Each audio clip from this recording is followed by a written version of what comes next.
Welcome to the B2B Digital Marketer Podcast, a podcast helping you to end your struggle with digital marketing, helping you to pave a new and better path to target and capture your ideal customer.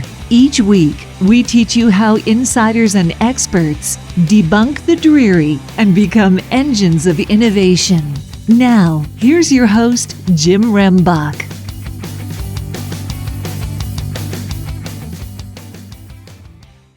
Okay, B2B digital marketer gang, we have somebody on the show today who's going to share with us what he has in regards to lead generation insights. He says he's found himself talking more about that and focusing more on lead creation these days. And his name is Filip Galetic.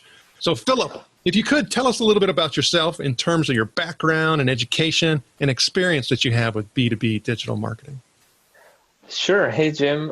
Thanks for the intro and the perfect pronunciation of my last name. I've been a digital marketer since 2010 when I started as an associate in UNICEF.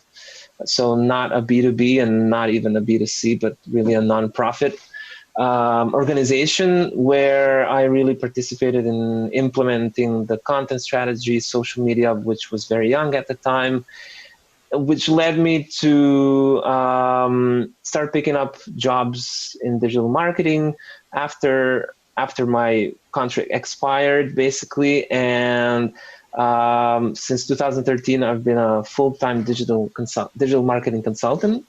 I've moved to Belgium in the same year, 2013, and it took me a couple of years, but I've been helping a lot of B2B scale-ups here in the country, in Belgium.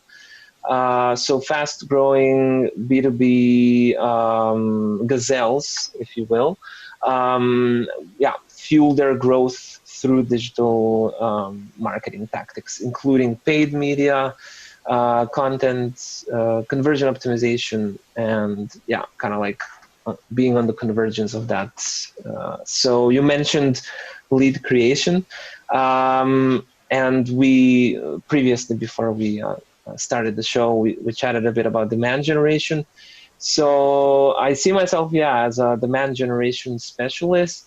Lead creation is one part of it. When I do B2B marketing, it's really all about end-to-end campaigns and strategy, meaning starting with traffic and continuing with leads and nurturing those leads to deal creation, basically. So that's how I kind of would describe myself. The companies that I worked with are Belgian tech, fast-growing tech companies, including Theo Technologies, where I worked in 2017, and then I joined again this year. So a video tech company that's on the frontier of video solutions for streaming companies and broadcasters. While I also spent quite some time helping ProxyClick, which is another fast-growing company focusing on visitor management. You may have used their iPads to sign in on different receptions in companies around the world. We're quite spread. I don't work there anymore, but the company was and still is quite spread around the world. And it was a great experience as well. Currently, I work again with Theo Technologies, and I help them use different digital tactics, including paid media, and specifically right now, I'm helping them kind of attribute better their marketing activities to revenue, and vice versa. Well, and as you're talking about those different types of organizations you work with, I started about your origin and UNICEF and how, that's a very large nonprofit organization. And often we talk about the business or the nonprofit world taking on different types of practices that, the business B2B world is using. But I often think that there's also things to be learned in the nonprofit world, especially like a large organization like UNICEF. What are some of the things that you learned there that big companies are now able to take advantage of that you're working with? Well, back at the time, social media was quite young, so I had a very big privilege for that era to be in a kind of a driving seat of the social media strategy for the organization back in Croatia, where I come from. So it was quite experimental at the time, and I had the opportunity to, really start certain lead gen practices with the new media at the time, social media, and see how you can really kind of cut the middleman and really get to people for the fundraising goals that the organization had at the time. Without relying on old style media too much, and you could really see results quite fast in getting people into the marketing funnel quite easily back then. So basically, at the time, it was quite new, and I was implementing things that nobody else was doing at the time, not just in the organization, but anywhere else. Creating landing page experiences for social media specifically, and converting people to for the fundraising funnels through social media, basically. Well, when you start talking about a lot of that work that you had to do then, what you're doing now, and you talk about a current passion being the whole lead creation thing, I mean, what are the nuances that makes lead creation, such a passion for you right now?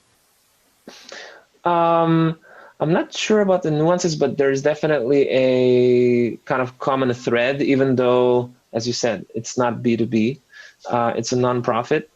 But the similarity, I would say, is in the fact that with the nonprofits, you're often also developing your audience over a longer period of time, as there are different reasons that people need to first establish trust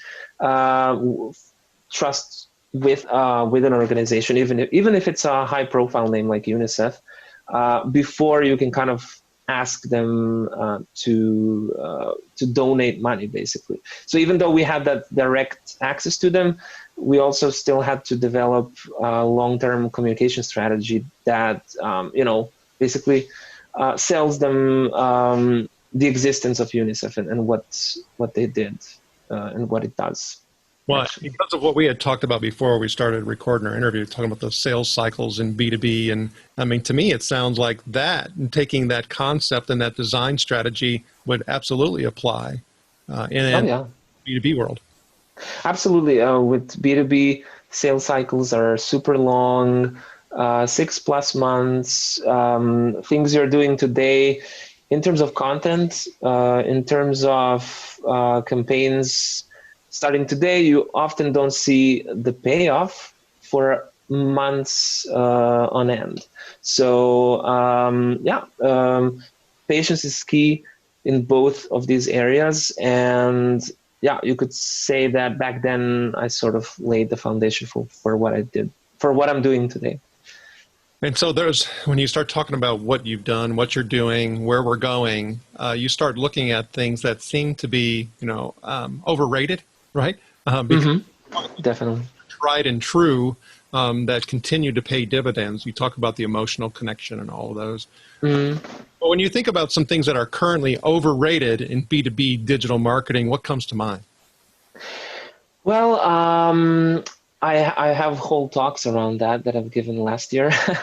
But I think what I often see kind of pop up among other B2B marketers and marketers in general, especially if you open LinkedIn and you look at kind of trending posts, it's what is overrated is, for me, is focusing on one specific channel or one specific tactic or whatever is kind of hip at the moment.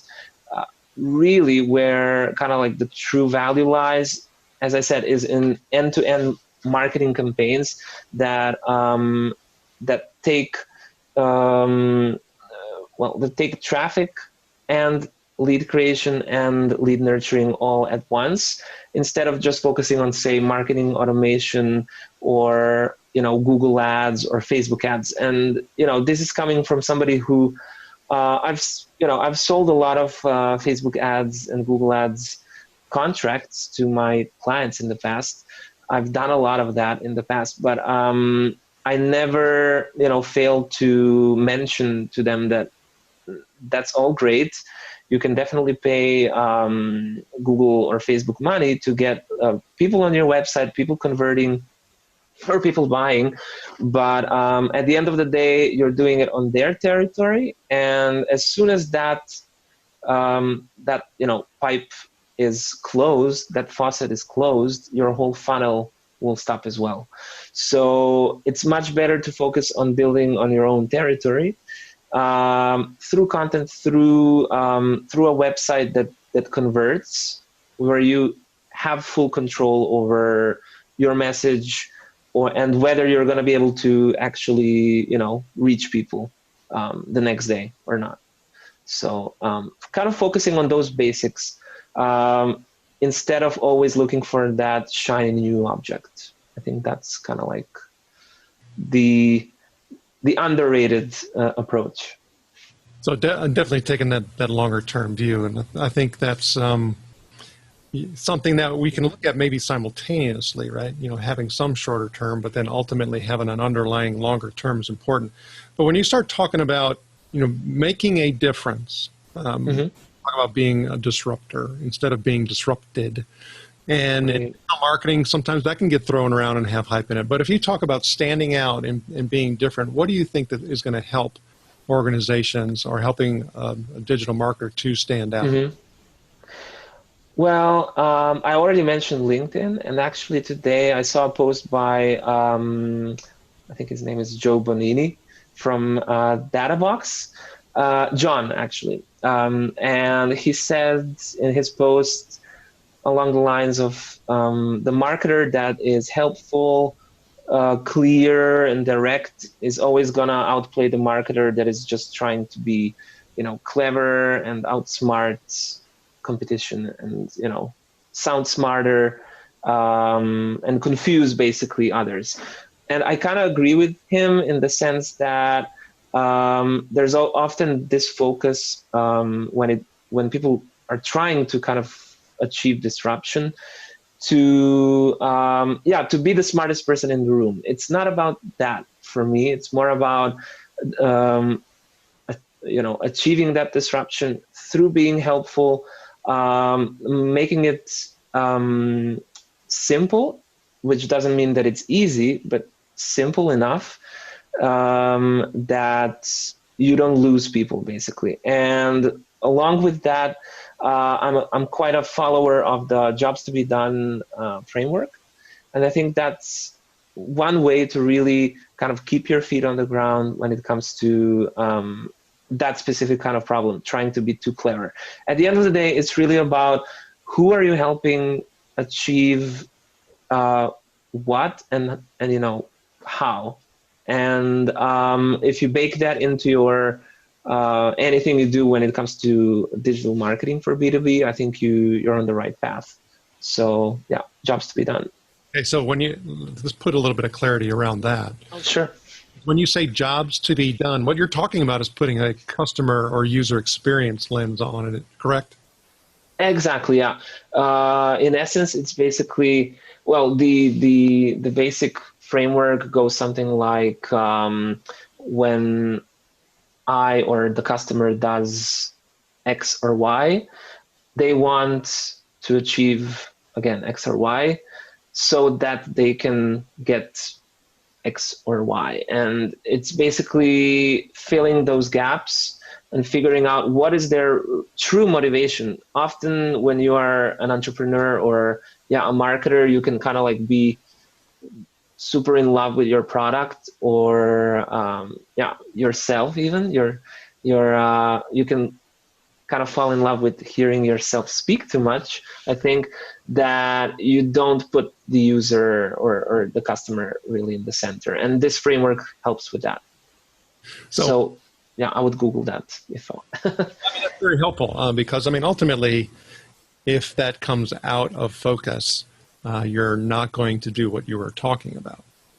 It's an execution element. You need those tools in your toolkit in order to be able to execute. Now, one of the things, though, when I start looking at, everything from, hype and all this, that, and the other is you don't have unlimited resources. And so if you were in a situation where you had a budget to manage, where would you, at this moment, with where we are, take money away from and allocate money to? Where would you do your shifts?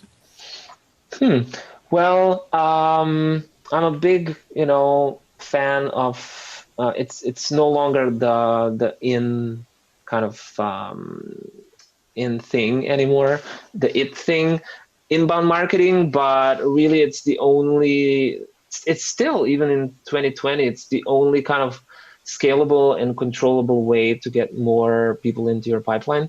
I mean, you can invest money and move it to outbound, for example, but that's, that has its limits. You cannot infinitely hire more people and expect unlimited, results. Plus, it costs a lot to hire another salesperson. While there are also, ways to achieve your revenue goals or customer acquisition goals through, events or PR and maybe influencers.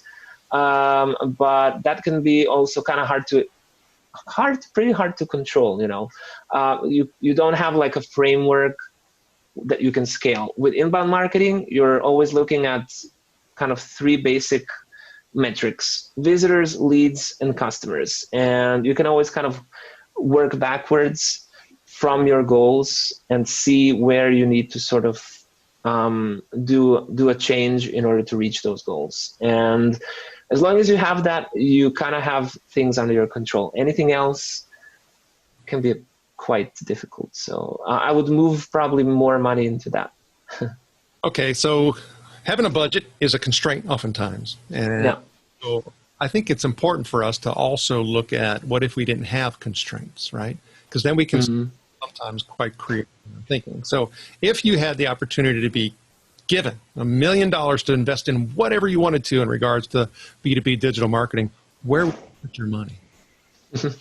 Well, it's you could say that it's both like a large sum of money and not too large, but I think in terms of marketing budget, you don't even really need 1 million to do good stuff. So I would spend or invest a big part of that probably on really top-notch content and educating your audiences.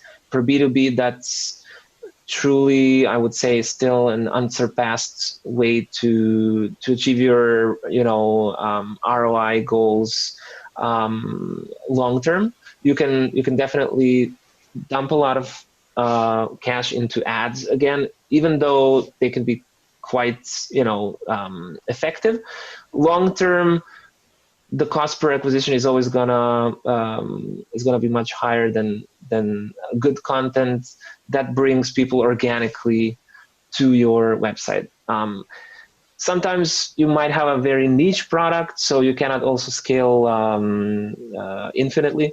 But in most cases, I would hire top-notch writers, invest in really the best possible user experience on the website, on the blog, and make sure that that's really carried out without disruptions and according to plan. Oftentimes, companies, create plans, but then they sort of switch 180 degrees as soon as they don't see results. It's really about sticking to that long-term content plan that you create. From my experience, that really ends up bringing the results.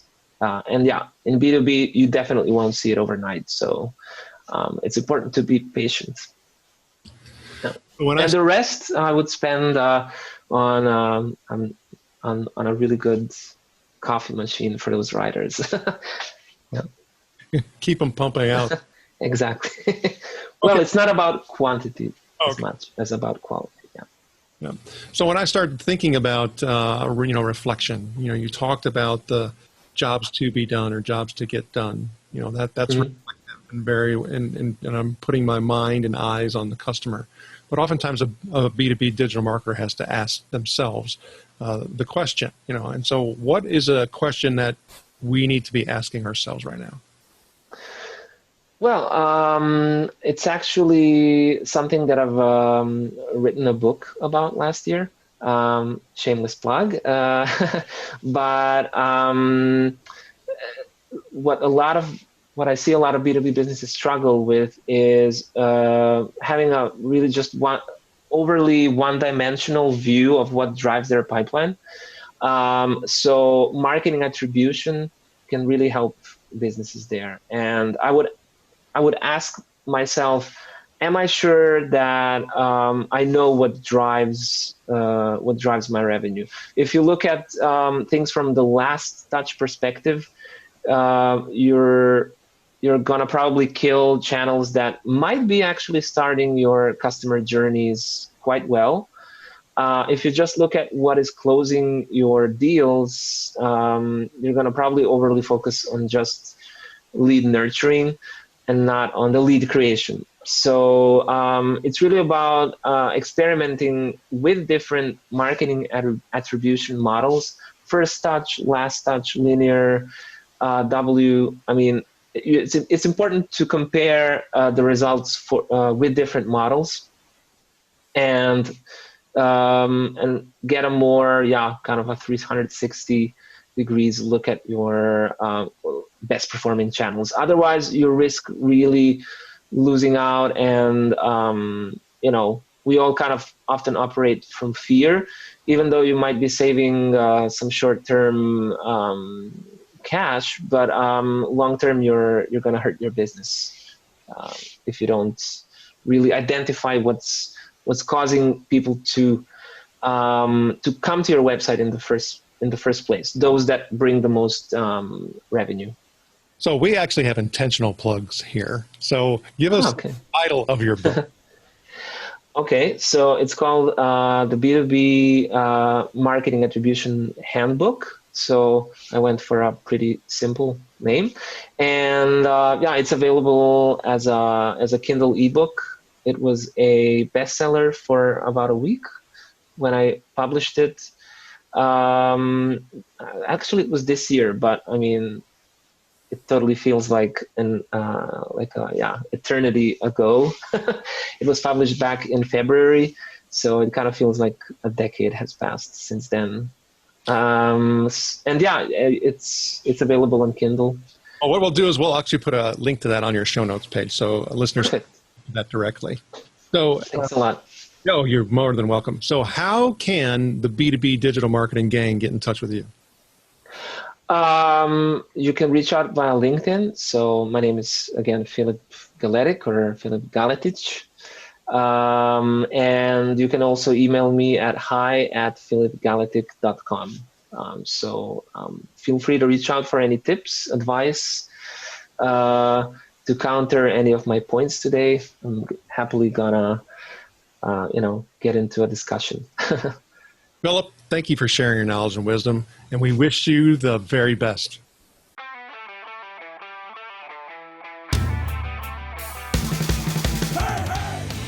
Thank you for joining us. Go now to join the B2B DM gang in the B2B Marketer LinkedIn group, where you can connect with other B2B DM disruptors and get access to our B2B DM cheat sheets, checklist, and guides. While you're at it, if you found value in this show, please help by going to iTunes to rate, review, and subscribe. And share the show on all of your digital platforms. Be sure to tune in next week for our next episode. And always remember, you can automate your lead capture, but you must lure your lead.